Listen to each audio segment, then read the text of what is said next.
Hey guys, it's your girl, Pink Dragonfly 9. If you're a subscriber, you might be wondering who exactly is Pink Dragonfly 9 and what exactly is she about?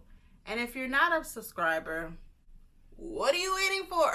Hit that subscribe button right below to keep up with all new updates of what's going on with me and my journey and what I'm trying to do and, keeping up with my hustle. So hit the subscribe button, hit that like button while you're at it. So, to get to the point, for the past 7 years, I've been working in survey research. It's what I went to school for. It's exactly what I, decided to pursue. I thought it would be a very lucrative career, which it has been. Almost 4 years ago, I hit a very pivotal point in my life. It forced me to think about exactly how I wanted to see my life. Where did I want to be?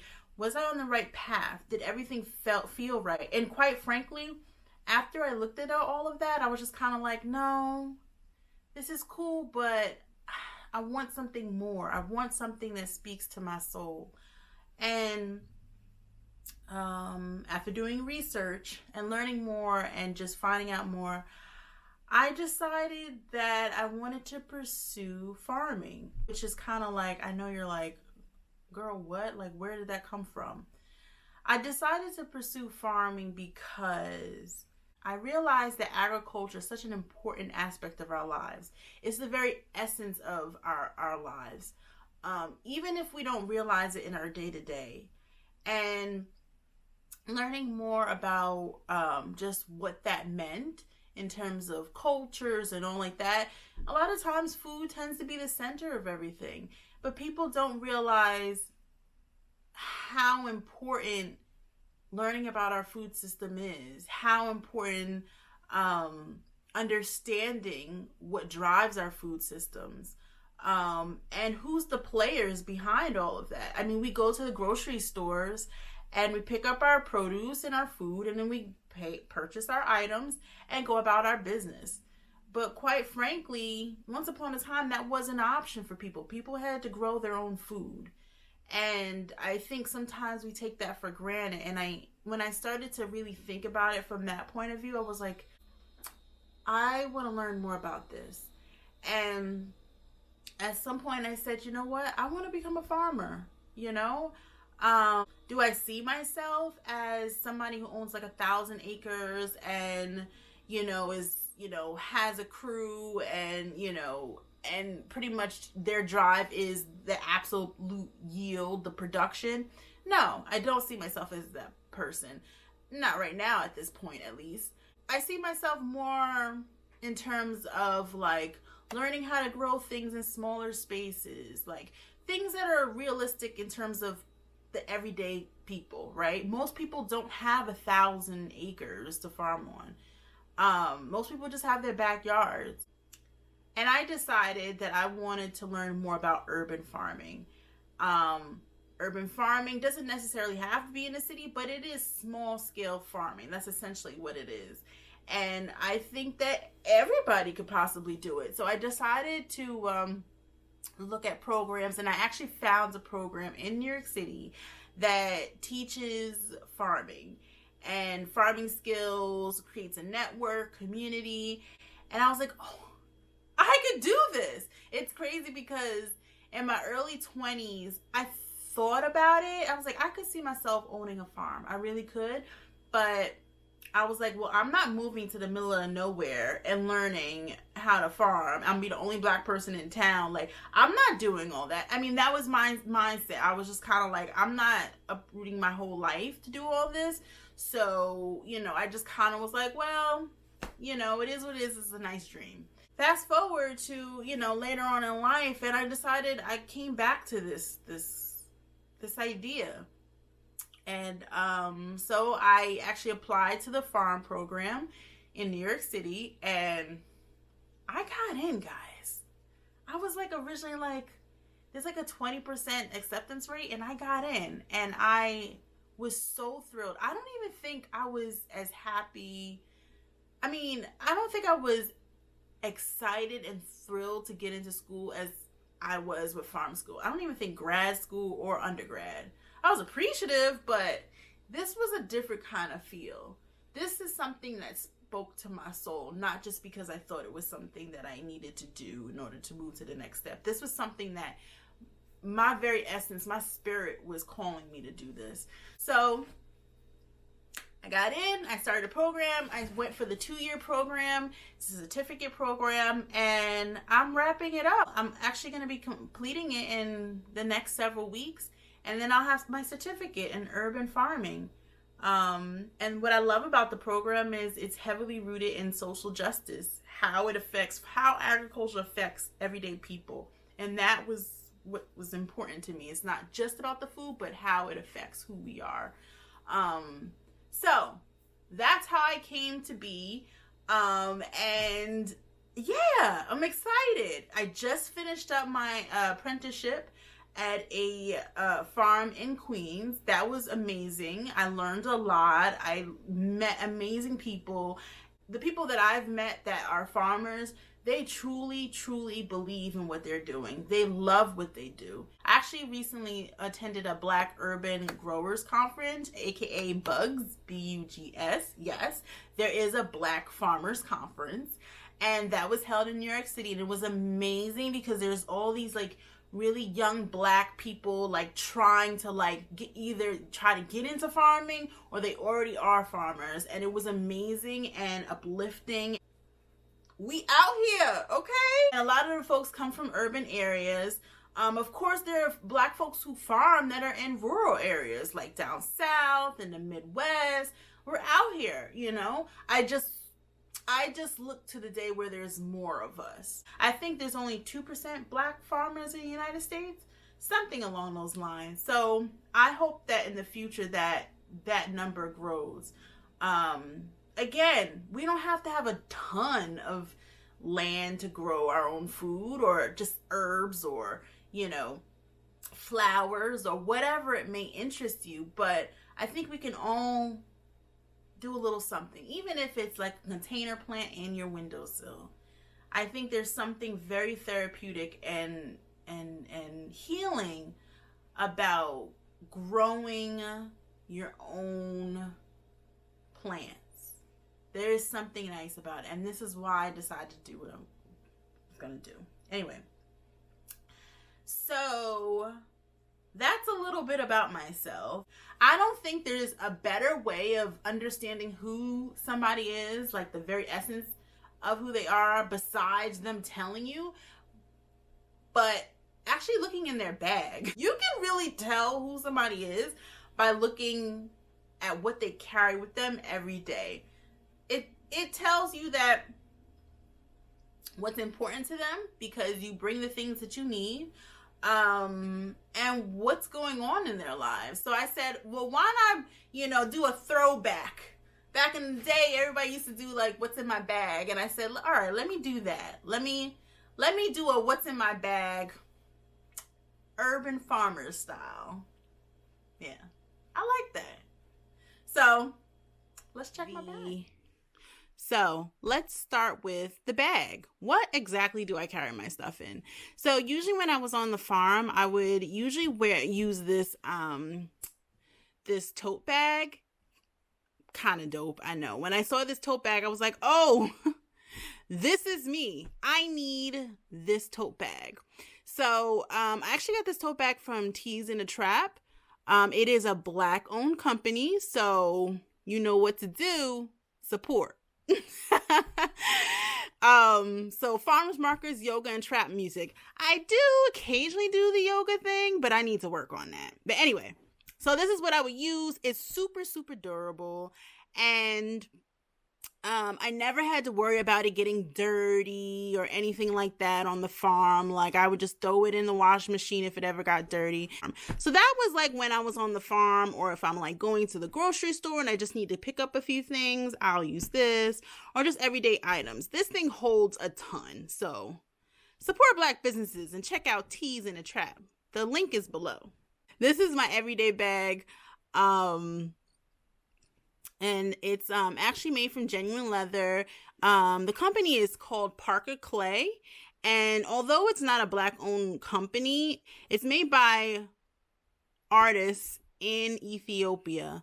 And it supports their local economy. So although it's not Black-owned, I like the fact that it actually helps support and bring additional jobs and opportunities for young men and women in Ethiopia. I love this bag. It's super, super durable. I mean, Ethiopia is known for having extremely good leather. The craftsmanship in this bag is amazing. They did an amazing job. And all the leather that Parker Clay uses is sustainable leather. It's actually a byproduct of the livestock industry, which means essentially the animals that are used to produce meat for people to eat, typically the leftover skin and fur and all that is discarded. However, with Parker Clay, they only use the byproducts, the leather and all that from the animals that have been eaten by, people in the area. So I think that's super dope. I know some people feel very strongly about leather, but I said, if you're going to use leather, at least let it be secondhand or a byproduct of leather, not necessarily the animals are being harvested just for their leather. So yeah, I love this bag. I carry so much stuff in here, guys. Like, it's insane. It has like a little pocket. Keep my little pen in here. And yeah, super deep pen pocket. I put like little stuff here. So definitely check out the website. I think it's a cool website. I think that the artists, people in Ethiopia make amazing products. As I mentioned before, I always keep a pen. This is by Rifle Paper.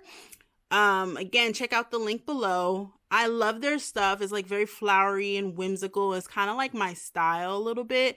So I got this pen. It's refillable, so I can use this again.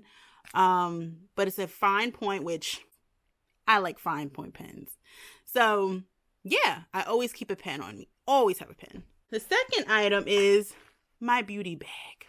So I actually got this on Etsy. I also have the links for Etsy as well. But it actually uses like a fabric from Rifle Paper as well. But they just used it and turned it into a beauty bag. So I keep several things in here. It's a lot going on. I know. I actually have lip gloss by this company called Elate. It's a natural beauty product. Their whole line is natural beauty. They use safe, sustainable items. And they actually aim to make as many of their products zero waste as they can. Not all of them are, but most of them are. So essentially they'll use like bamboo, which is like a sustainable material, because essentially bamboo is like an invasive grass. It's a large grass and it grows super fast and doesn't require much water. So they use that to package instead of like your traditional cosmetics lines. They use plastic. And the plastic I think they do use for this line is actually, I think, recyclable. But I keep this on me all the time. I love this product. I love to have the whole line. Believe it or not, guys, it actually works. Like, it looks good on me. I will say they do need to work on, like, in terms of the number of options for foundation, but I know that might get a little tricky in terms of what products you can use that naturally will look good with all different skin colors. So that's something that they really need to work on, but I definitely recommend this brand if you're interested. And there's like a ton of stuff, guys. I'm not going to go through all of it, but I also keep this on me as well. I keep my medicine in here. I never have to worry about the medicine being harmed. There's like 3 tiers. And so you just like unwind it and you keep, as you can see, your medicine in each of them. This is actually a waterproof tablet holder. So I always keep this on me. And if I want to attach it to my bag or something, I can always do that. Then the next item, I keep this lotion. I actually got this as a present. I can't find this anywhere. online. Guys, if you could find this brand, let me know. It looks like it comes from Korea or something. I don't know. Anyway, it smells so good and it's amazing. You always have to keep your hands lotion. Ain't nobody trying to be ashy. And then I just have other stuff. I don't know, like you guys know the essential little bags that they have, the emergency kits. My sister-in-law actually gave me one as a bridesmaid a few years ago. So I keep that on me. I also have a backup of this natural deodorant, native deodorant. So good. I love the smell of it. And there's no aluminum in here. It's amazing. I typically use Lush's powder deodorant, but if I'm out and about and the powder deodorant starts to wear off and I need some help, I use this. I always keep some mint on me. I got this actually from Trader Joe's. I also keep this dispenser with my perfume. I actually filled it super easy to use. I actually got this from the Container Store and just filled it with my perfume. I won't go through all of them, but essentially I like to stay prepared. Then the second item is my feminine bag, because I like to keep a few things in here. One thing which is like a game changer. Don't worry, guys. Don't anyone be creeped out. It's actually called Go Girl. You know, women will bring this on a camping trip if they need to go to the bathroom and there's nowhere to go to the bathroom. So instead of just using this for camping, which I occasionally do, usually we go on a camping trip once a year, I'll use this. You actually suction this and then like put this against your skin, and you actually use this and kind of it allows you to go to the bathroom standing up. So this is like perfect if you're like out in the club, at a lounge or something. And ladies, you know, you got some 3-inch heels on or whatever, or your legs ain't feeling too strong that day. This is actually great because you could just stand up and just pee. This is a game changer. Don't judge. Do not judge. I also keep my menstrual pads in here. My reusable menstrual pads. That or my Diva cup. Ladies, if you're interested in just like how that works, like the Diva cup or the reusable menstrual organic pads, let me know. I could create a separate video for you guys. So just let me know. And this bag actually was from Etsy as well, using the same rifle paper design. I love this thing. Super, super cute. The next item is another rifle paper pouch, another vendor, but just the same fabric that rifle paper offers. So actually what I keep in here is reusable utensils. So it's like you have a straw, you have a spoon, bamboo spoon, your bamboo knife, bamboo chopsticks. This little straw, I'll come back to that, actually comes with another item I have in my bag. A cleaner for the straw, reusable fork. I actually have a larger reusable bamboo straw. This is actually for like when you want to have like bubble tea or a smoothie or something and you need a thicker straw. This is what I use. So I keep this all in here, and it actually has like one side, if you like have an item you can't wash right away, it's all interior. It allows you to quickly wipe it down and keep it separated based off of, you know, whatever's clean or not. And next is my wallet. I actually got this at a powwow earlier this summer, this past year. I love this. This is genuine leather made by indigenous artists. I love this wallet. This might be my favorite wallet of all time. It's super, super, you know, it takes the wear and tear because it is genuine leather, and it's just amazing. Next, I keep on me, I always have a stainless steel container on me. I keep it usually empty. I don't keep any. If I do have something, I'll put some rice or something in it that doesn't have liquid, or some quinoa. And I keep this on me because I like to use, I've been trying to go low waist. I wouldn't consider myself zero waist, but I would consider myself low waist, and I've been working on that. So I keep a stainless steel container. I got this from what is it? Eco Lunchbox. And I keep this on me, and depending on the vendor, they might actually give you a discount if you bring your own container to eat from. It depends. And so what I keep inside here is an extra baggie. So I actually use this baggie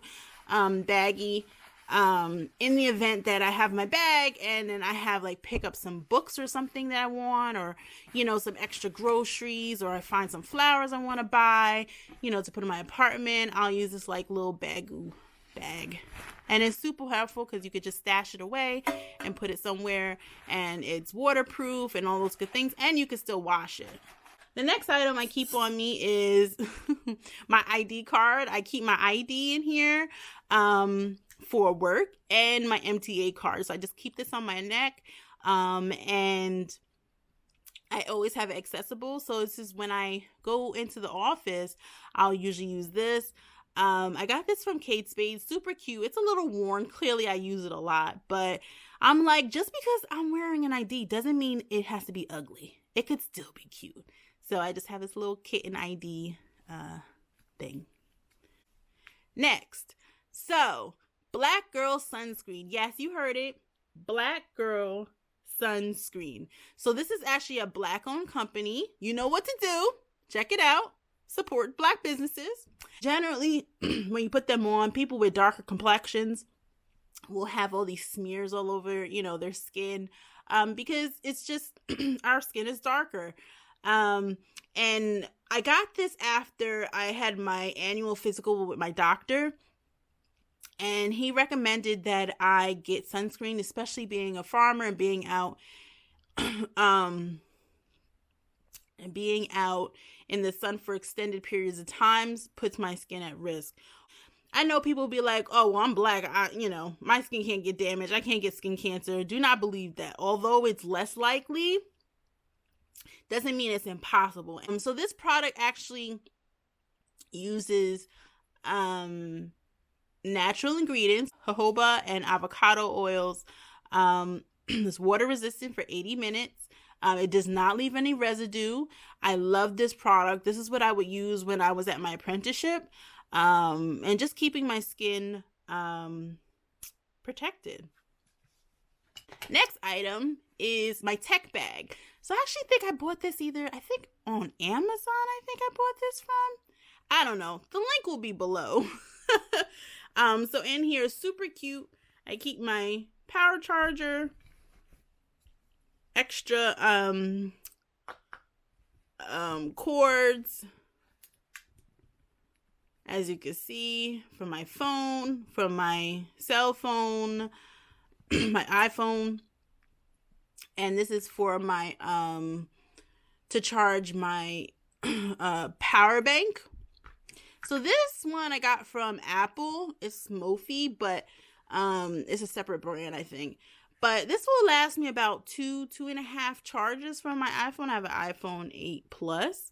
So this is really good. I know I got this a few years ago, and I know they have better technology since then, and you can get a lot more out of power banks. So, but I love this thing. I keep it on me. Next up is I keep a coupon book on me. I know, guys, you're like, girl, are you a hoarder?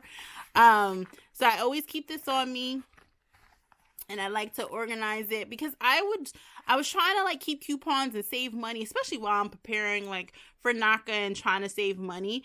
So I noticed that like sometimes I'd be like, oh, I have a coupon for that, and then I would forget it at home. I'm like, no, you know what?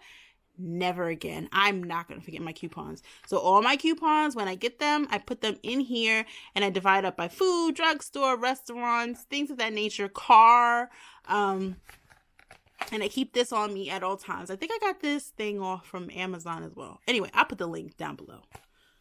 I also have this planner by Rifle Paper. It's very dated, clearly, but I love this thing. I swear by a planner, y'all. I get excited about my planner. Every year I have a planner. And Rifle Paper has some really cute planners. It's taken a beating, y'all. It really has, but it's done a good job. It has like a little pocket in the back.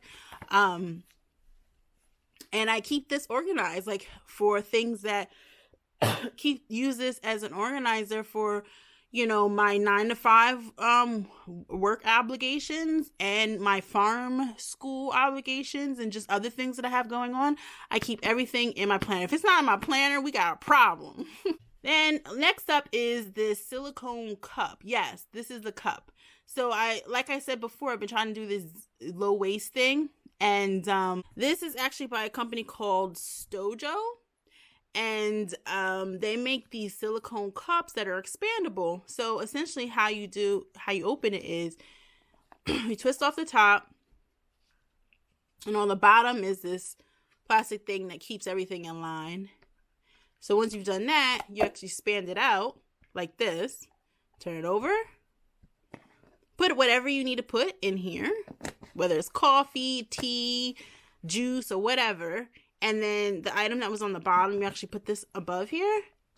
And I use this as a cup. This is the white straw that you saw earlier. It came with it. I love this thing. I swear by it. You can get discounted prices sometimes when you bring your own reusable cup for different places. I think Starbucks also allows you to get a discount when you use your own cup. And lastly is my clean canteen. So this is amazing. I keep all my water in here. I always have my clean canteen filled with water. Super important to stay hydrated, especially as a farmer when you're out in the field. And this is, I think, the 20-ounce one. And guys, this is the insulated version. And this will stay cold for over 24 hours or stay hot, depending on what I put in here. I swear by this. It's amazing. It never lets me down. If it's super, super hot, I put some ice in here. I don't have to worry about it getting warm at all. So always keep a container with you. When I need to fill up water, I use this if I'm at a store or whatever restaurant. I ask them to fill it up if I'm running out. And people are generally like very, accommodating. Hey guys, so that was what's in my bag. So hopefully that sheds a little light about really who I really am and what's important to me. I try to keep things in there that are farming related that, help me while I'm gardening or farming. I've been really trying to move towards a low waste lifestyle, so I do that. And I just try to stay hydrated. So